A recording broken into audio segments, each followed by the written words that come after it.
الہی عظم البلا و برح الخفا وانکشف الغطا وانکتر رجا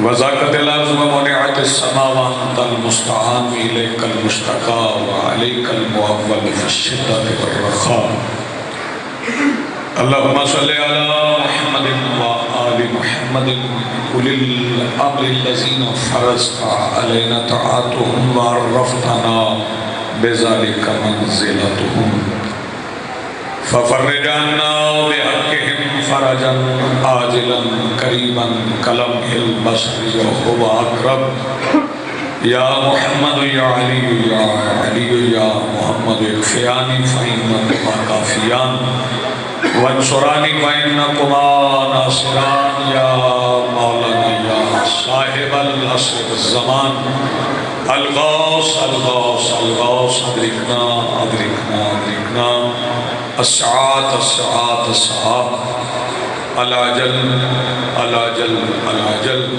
برحمتک یا ارحم الراحمین بحق محمد وآلہ الطاہرین ممکنہ حد تک بولا ہمارے کے لیے اپنی اپنی دعاؤں کی قبولیت کے لیے تمام شہدائے ملت جعفریہ مرحومین مومنین مومنات کے درجات کی بلندی کے لیے جتنی بلند آپ پڑھ سکیں اتنی بلند صلوات پڑھیں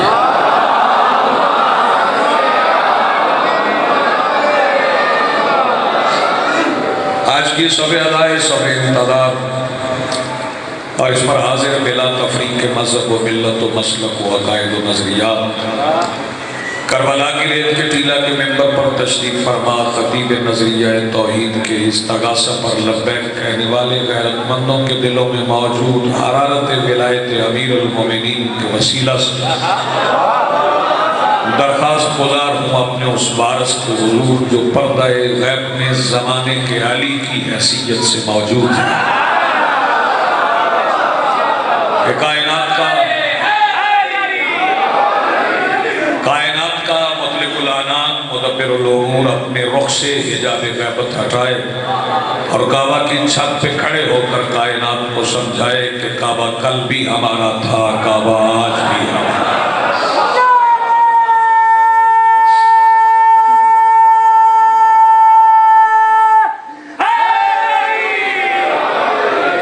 آج کا موسم ہے لوگ آج کر رہے ہیں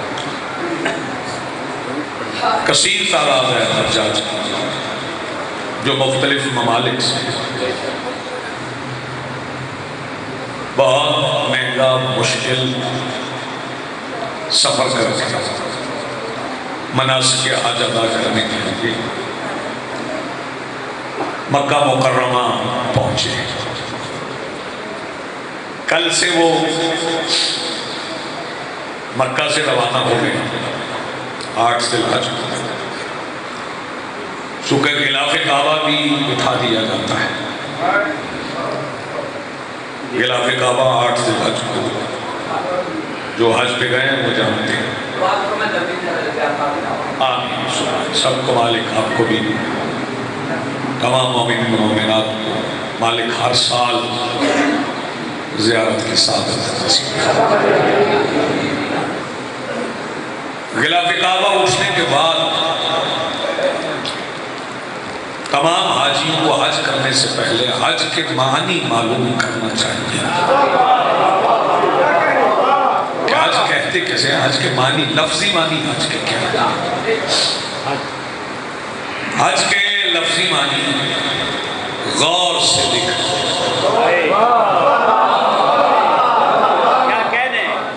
اللہ فرمانا حج البیت من استطاع الیہ سبیلا اللہ کے لیے لوگوں پر فرض ہے کہ جسے سبیل کی استطاعت ہے وہ میرے گھر کو غور سے دیکھے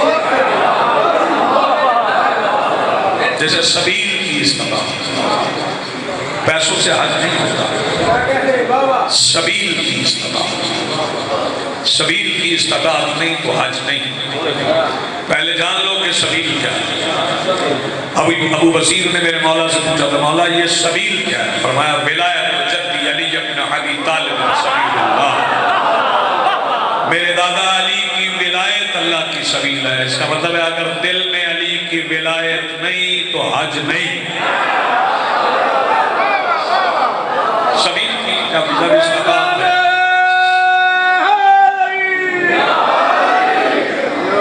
وہ اللہ کے گھر کو غور سے دیکھیں. اب غور سے دیکھنے کے معنی میں یہاں کیا سمجھوں گے؟ سارے پڑھے لکھے حضرات موجود ہیں. اگر آپ کو صرف مجلس سننے کا کہا جائے تو آپ صرف مجلس سنیں.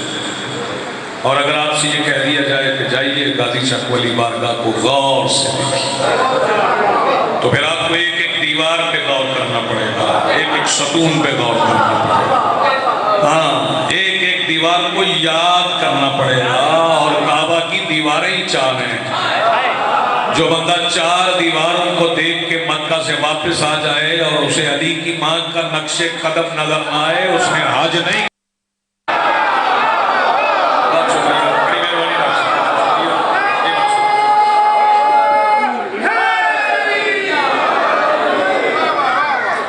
طواف کعبہ 7 چکر ہوتے ہیں. 7 چکر ہیں. 8واں نہیں ہوتا. چھٹا بھی نہیں. چھٹے پہ رک جائیں تو بھی کر 8واں شروع کر لیں. بلکہ چکر لگاتے لگاتے بندہ پیچھے ہٹ جائے تو بھی طواف آگے ہی جانے. غور فرمائیے.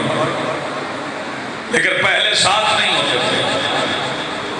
پہلے لوگ تھک جاتے تھے تو طواف چھوڑ دیتے.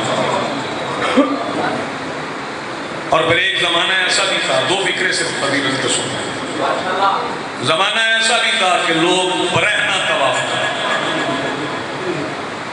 اگر میرے کسی ایسے موسیقی کو جو صرف پنجابی سنتے ننگے طواف کرتے، قرآن میرے سامنے پڑھے ہیں، میں پاک منبر پہ کھڑا ہوں، اس کی بڑی توقیر ہے. ایک فکرہ سن لیں. حسین ابن علی 8 ذی الحج کو مکہ نہ چھوڑتے، آج بھی کعبہ کے گرد ننگے لوگ ہوتے. آپ نے غور ہی نہیں فرمایا. بڑا فکرہ کہہ گیا.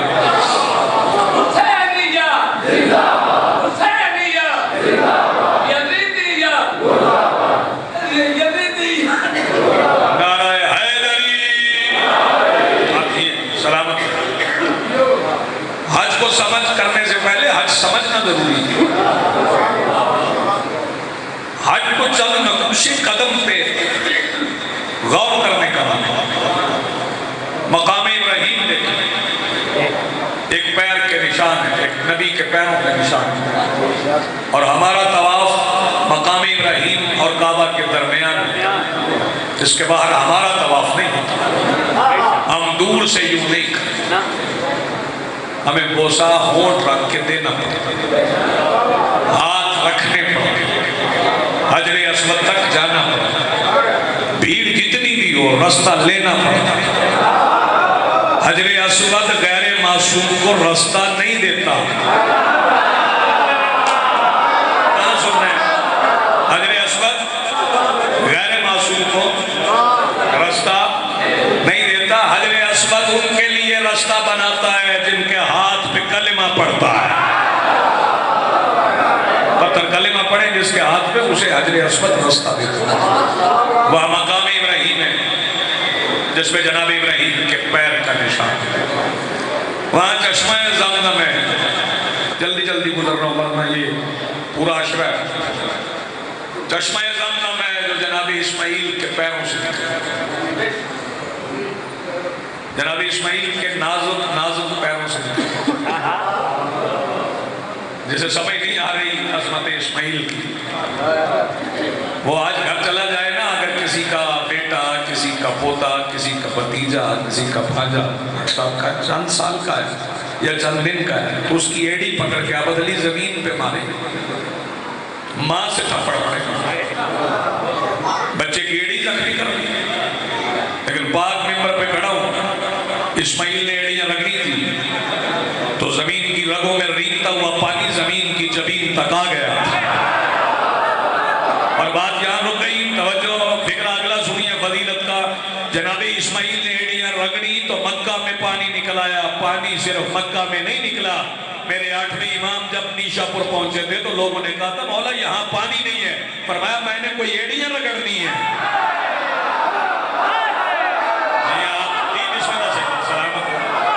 سرکار نے پیر رکھا.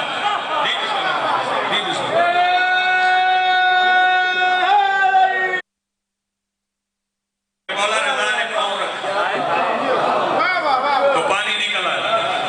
وہ چشمہ زمزم آج بھی موجود. لیکن یہ کعبہ تعمیر ہوتا گیا. جناب ابراہیم نے تعمیر کیا. سوال میرا یہ ہے کہ ابراہیم رضی اللہ ملت مسلمہ میں کسی کی ضرورت ہے ابراہیم کو رضی اللہ جو کعبہ کی دیوار بنائے وہ علیہ السلام ہے, اور جس کے استقبال کے لیے گر جائے وہ رضی اللہ کیسے ہوتا ہے؟ جس کے استقبال کے لیے دیوار کعبہ گری ہے. پھر آپ مینا میں جائیں, قربانی کریں مینا میں. مینا میں آپ بال منڈوائیں. مینا میں آپ پھر آخر میں آپ جو حج کے آخر پہ جو شیعوں کا رکن ہے, آپ بات میری اہل سنت سے نہیں جاتی سکتے. اب اگر یہ کسی سنی سے میری بات نہیں, بھائی جان بات سنیوں سے نہیں چٹا سکتے, اب شیعوں سے میری بات. اور غازی چک میں یہ ضرور کہہ آخر میں شیعہ کو آخری فکرہ یہ فضیلت تھا طواف النساء کرنا. بے شک اگر مقصود بھائی بندہ طواف النساء کر کے مبشر واپس نہ آئے تو جو نکاح کر کے گیا نا وہ نہیں, اور جو آئندہ کرے گا نا وہ بھی نہیں. اس کا مطلب ہے کہ سارا کچھ کرنے کے بعد توجہ حجر اسود چومنے کے بعد صفا مروہ میں سعی کرنے کے بعد مزدلفہ کا وقوف کرنے کے بعد عرفات میں رکنے کے بعد رمی جمرات کرنے کے بعد قربانی کرنے کے بعد سر مڑوانے کے بعد بندہ طواف النساء نہ کرے تو جو نکاح کر کے گیا وہ ٹھیک نہیں رہتا, نسلیں ٹھیک نہیں آتی. تو پھر دنیا خود سوچ لے جس کی آمد کی جگہ پہ بندہ طواف نہ کرے تو حج نہیں رہتا, اس کے نام کے بغیر نماز کیسے رہتا؟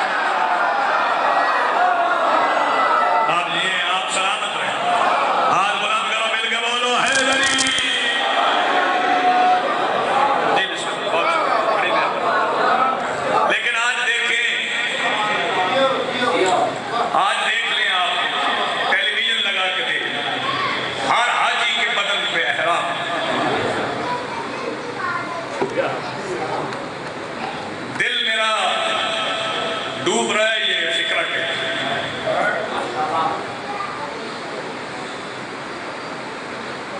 جن دنوں میں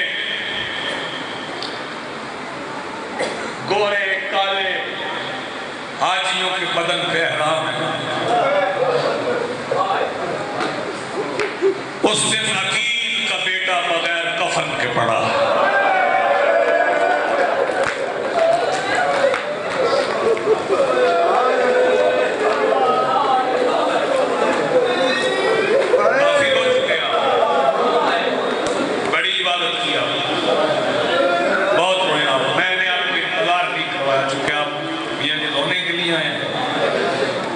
صبح صبح دو حضرات دور دراز سے غازی چک سے اٹھ کے یہ بیٹیاں بہنیں اپنے آرام چھوڑ کے لاہور کی تیاری کیے بیٹھے.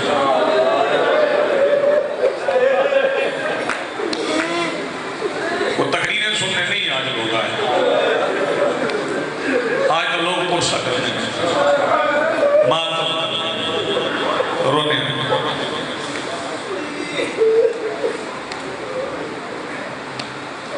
سیادت جی میں سب کچھ عرض کرتا ہوں, سید ہونے کے زون پہ نہیں, اس ممبر کا نوکر ہونے کی میں جھولی پھیلا کے دعا دے رہا ہوں. اللہ کرے آج خوش کام سے گھر کر جاؤں, بھیگی ہوئی آنکھیں لے کے جاؤں.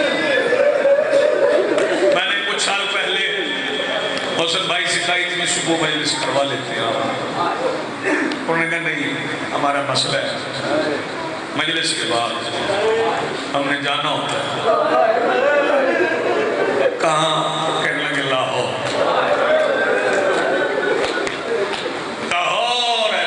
میں ایک ضمانت تمہیں اور دے رہا ہوں. یہ ابھی عزیز نے کہا نا زیارت کے لیے دعا کریں.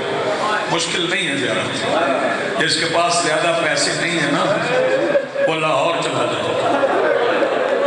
اگر شام کی زیارت کا ثواب نہ ہو مجھے سید نہ ماننا. علی کی بیٹی ہے وہاں. سیدہ سلامت رکھے کے بعد بولا بڑا دور کا سفر ہے. بڑا دور کا سفر ہے. مدینہ سے چلی لاہور آئی. 4000 سے زیادہ میل ہیں. 4000 سے زیادہ میل. میں نے شہزادی کا کچھ سفر نامہ تلاش کیا. اس میں مجھے ملا ہے کہ جتنی سواریاں شہزادی نے بدلی وہ سب تھک کے مر گئے.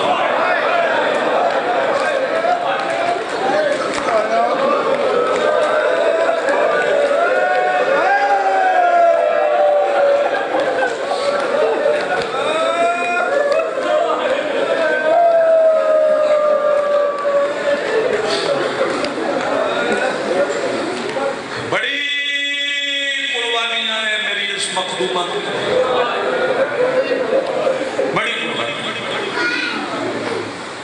مجھے حکم ہوا کہ مسائل بھی پڑھنا. میں نے مقدمہ میں فکر فضیلت کے کہے قربانیاں بہت پہلے شروع. سرکار مسلم بن عقیل کی شہادت کی خبر سن لینے کے بعد بڑا مشکل کام. سرکار مسلم کی شہادت کی خبر سننے میں بیٹے گم ہو جانے کی خبر سن لینے کے بعد دعا مانگ کسی ماں کا لال گم نہ ہو. جس کا مر جائے وہ سو جاتی ہے. جس کا گم جائے نا وہ جاگتی رہتی ہے. ہوا سے دروازہ ہلے تو اسے وہم ہو جائے میرا آ گیا. پتہ نہیں کون ہے جو اس فکر میں شامل عبادت نہیں ہو جائے گا. سرتاج کی شہادت کی خبر اور 2 لال گم جانے کی خبر سن لینے کے بعد جو عصر عاشور سے پہلے عباس کے بعد حسین کا گھوڑا تیار کرے اسے رقیہ کہتے ہیں.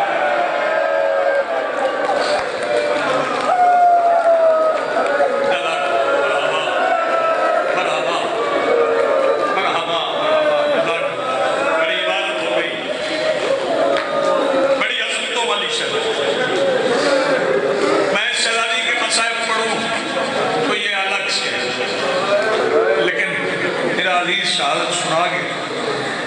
یہ شہزادی وہ ہے کہ جب میری مخدومہ گزری ہے نا کوفہ سے بلکہ پہنچی ہے 12 محرم کوفہ.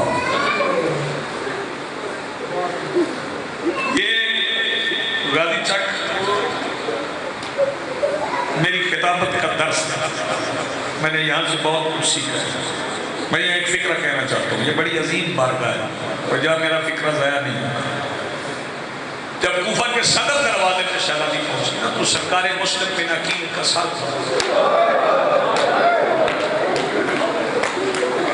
کسی بندے کے رخساروں کا گوشت سرفراز اتر جائے نا ماتم کر کے تو بھی حق ادا نہیں ہو سکتا.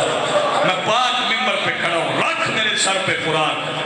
مسلم کا کٹا ہوا سر دیکھ کے بھی بی بی رقیہ نے کہا تھا ہائے حسین.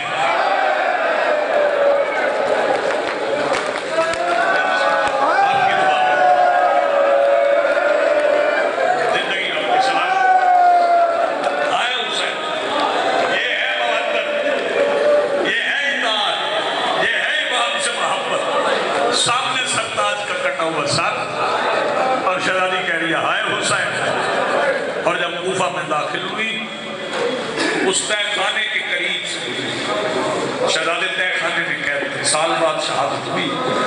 جب شہزادی گزری تہ خانے کے قریب سے تو شریکت الحسین امینت الامامت سلالت الولایہ میری مخدومہ عالیہ نے پوچھا, بہن رقیہ تمہیں یہاں بیٹوں کی خوشبو نہیں آئی؟ سبحان اللہ. وہ تہ خانہ نیچے تھا نا جس میں شہزادے قید تھے, بیٹوں کی خوشبو نہیں آئی؟ فکرہ سن کے آپ شام تک روتے رہیں گے. شہزادی آواز دے کے کہتی ہے, سیدہ خوشبو تو آئی ہے. رقیہ پھر روئی کیوں نہیں؟ عرض کی, سیدہ آپ نہیں تو بیٹوں کے جنازوں سے چپ کر کے گزرنا. جی میں نوکر, آپ نہیں تو بیٹوں کے جنازوں سے چپ کر کے گزرنا سکھا. یہ باہر کا منظر ہے, تہ خانے کے اندر منظر کیا ہے. اچھا یہ ذہن میں مسائل جب شہزادوں کے سنو نا, یہ ذہن میں رکھا نہ رستہ بھولتے ہیں. یہ صراط مستقیم کے نواسی, یہ اللہ کی سبیل کے نواسی, یہ شہزادے اللہ کی سبیل کے نواسی. میں پھر کہہ رہا ہوں, یہ شہزادے اللہ کی سبیل کے نواسی ہیں. اور ان شہزادوں کے بدن پہ کرتے بھی نہیں تھے, کیونکہ جو ان کا امام تھا اس کا احرام نہیں تھا. جو ان کا امام تھا مامو کہہ کے نہیں بلاتے تھے, سیدی کہہ کے. اے میرے سید, اے میرے سردار. اس گھر میں رسم ہے, سرکار ابو طالب بھتیجے کو سیدی کہہ کے بلاتے تھے, بیٹا کہہ کے نہیں بلاتے تھے. اگر میں اگلا فکرہ سمجھا سکوں, اندر تہ خانے کے منظر کیا ہے. بڑا شہزادہ چھوٹے شہزادے سے کہتا ہے, تمہیں ماں کے قدموں کی آواز ہے؟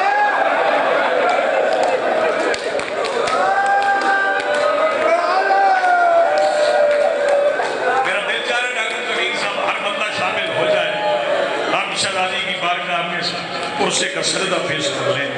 تمہیں اماں کے قدموں کی آواز نہیں ہے؟ چھوٹا شہزادہ کہتا ہے, تکلین بھائی مجھے آواز آئی ہے. بڑا شہزادہ کہتا ہے, اگر تو کہے تو میں آواز دوں. اماں رک جائے گی, معجز نما کی بیٹی ہے, ہمیں منگوا لے گی, روک لو اماں کو. چھوٹا شہزادہ کہتا ہے, نہ بھیا روکنا نا, اماں نانا کی ولایت بچانے شام جا رہی ہے.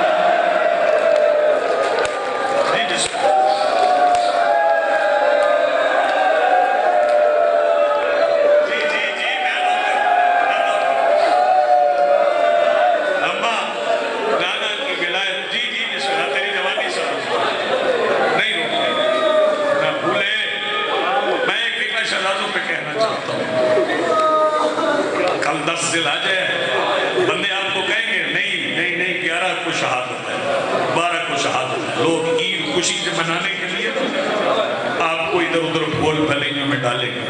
10 ذی الحج کو شہزادوں کی شہادت ہے, کیونکہ 10 ذی الحج کو ہی یہ کمینہ مسلم کے شہزادوں کے ساتھ گھوڑے کی گردن سے باندھ کے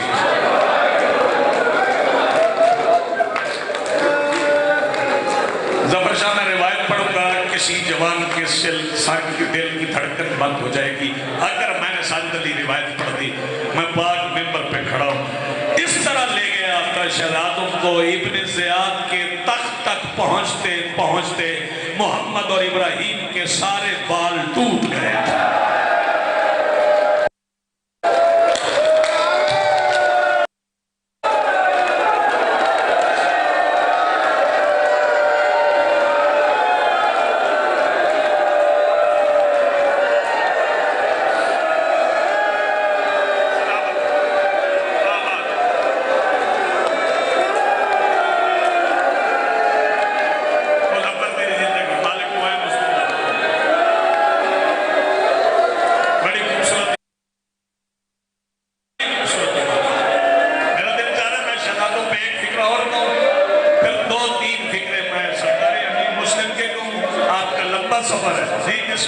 شہزادوں کے سارے بال ٹوٹ گئے تھے.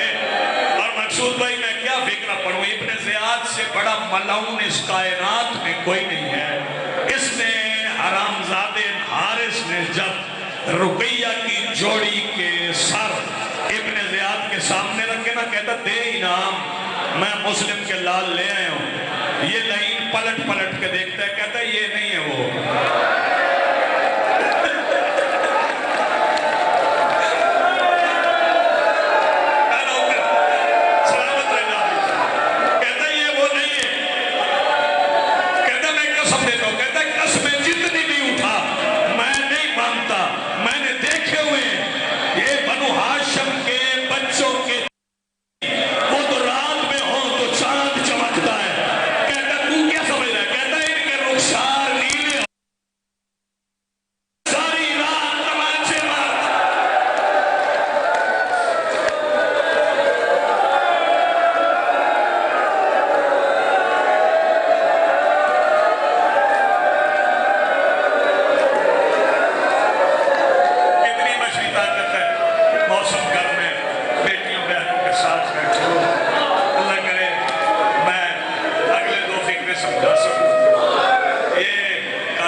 پلٹ جاؤں نا، بالکل آل محمد میں دھوکہ نہیں ہوتا۔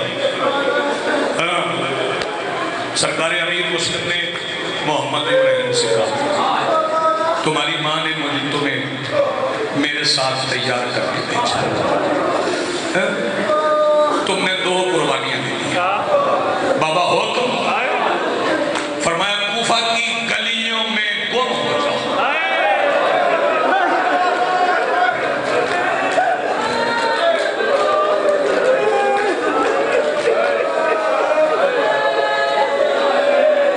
ایک فکرہ میں کہہ رہا ہوں، اگر تیری سمجھ میں آ گیا تو میں ہو سکتا ہے یہی ممبر چھوڑ جاؤں۔ ہاں، اس وقت تک کسی حاکم کے ہاتھ نہ لگنا، کسی سپاہی کے ہاتھ نہ لگنا جب تک مجھے آخری بار مل نہ لو۔ سرکار مسلم نے یہ وصیت کر دی، توبہ کے گھر چلے گئے، 3 بار فوج منگوائی گئی، سرکار مسلم کو زنجیر پہنائے گئے، سرکار مسلم زنجیر پہن کے چلے۔ اللہ کرے میں سمجھا سکوں، سرکار کا پہلا قدم دربار کے اندر آیا، ایک حرامی نے کہا سلام کر امیر کو، مسلم نے آواز دے کہا مالی امیر سوال، حسین کائنات میں صرف ایک امیر ہے جس کا نام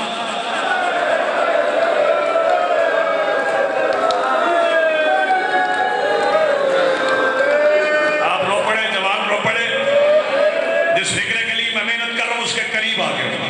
ادھر سرکار امیر مسلم نے کہا نا مالی امیر سوال حسین، پہلے حسین کہتے تھے میرا سفیر مسلم، میرا سفیر مسلم، میرا سفیر مسلم، ادھر مسلم نے کہا نا مالی امیر سوال حسین، ادھر حسین نے کہا میرا امیر حسین، میرا امیر مسلم، میرا امیر مسلم۔ کہا بس مسلم تو نے میرے دشمن کے سامنے مجھے امیر کہا، جب بطول کے لال کا وعدہ رہا، قیامت تک دنیا تجھے امیر کہے گی۔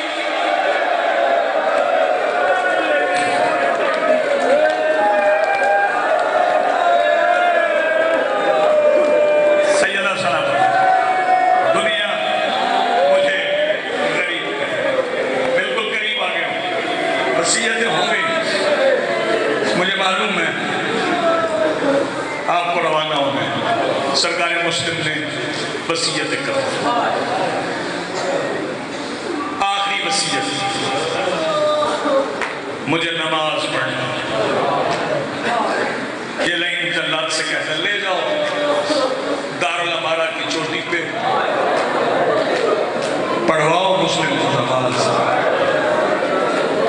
تاریخ کے لفظ جاوید صاحب میں چھوڑ دیا، بابا جی نہیں دیکھ دیتے، جو مقتل نے لکھا ہے میں وہ پڑھوں، قتل لے جاؤ چوٹی پہ پڑھواؤ مسلم کو نماز۔ سرکار مسلم نے کہا اللہ اکبر، عرش سے آواز آئی تمہاری تکبیروں سے میں اکبر، اللہ اکبر۔ سرکار امیر مسلم نے قیام کیا، سورہ فاتحہ پڑھی. سورہ فاتحہ میں چاچا علی کا ذکر کیا. سورہ قدر میں شہزادی سیدہ کا ذکر کیا. سرکار مسلم رکوع میں چلے گئے. جلاد نے تلوار بلند کر لی. ادھر جلاد نے تلوار بلند کی, آنکھوں پہ ہاتھ پھیرنے کی ضرورت نہیں تھی. حسین آواز دے کے کہتے ہیں عباس ذرا کوفہ کو دیکھ.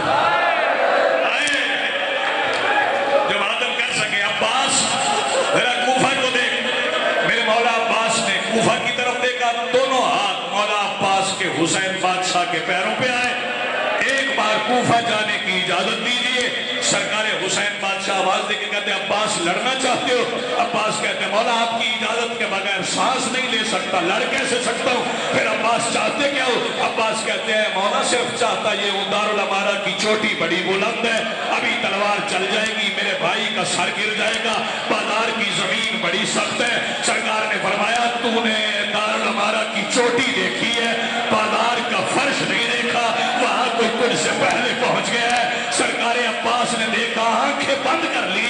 حسین آواز دے کے کہتے ہیں عباس اب آنکھیں بند کیوں کی؟ عباس آواز دے کے کہتے ہیں مولا بازار میں وہ کھڑی ہے جو ٹوٹے ہوئے ہاتھ سے میرے کپڑے سے کر کرو, آواز بلند کر کرو. اب سرکار امیر حسین کا پرسہ دینا ہے. جو ٹوٹے ہوئے ہاتھ سے میرے پرسے دیتی رہی, میرے کپڑے سیتی رہی. ادھر سنو گے تلوار چلی. مجھے ماتمی جوان بزرگ سفید داڑھیوں والے معاف کر دیں گے, قاضی چک والے میرے آئے ہوئے مہمان سب معاف کریں گے. سر کٹ گیا. نبی کی بیٹی نے مسلم کا سر جھولی میں لیا. میں پاک ممبر پہ کھڑا ہوں, رک جانا ابھی رک جانا. میں جب کہوں گا شاہ جی تب تابوت لائیے گا. اس حرام زادے نے سرکار مسلم کا بدن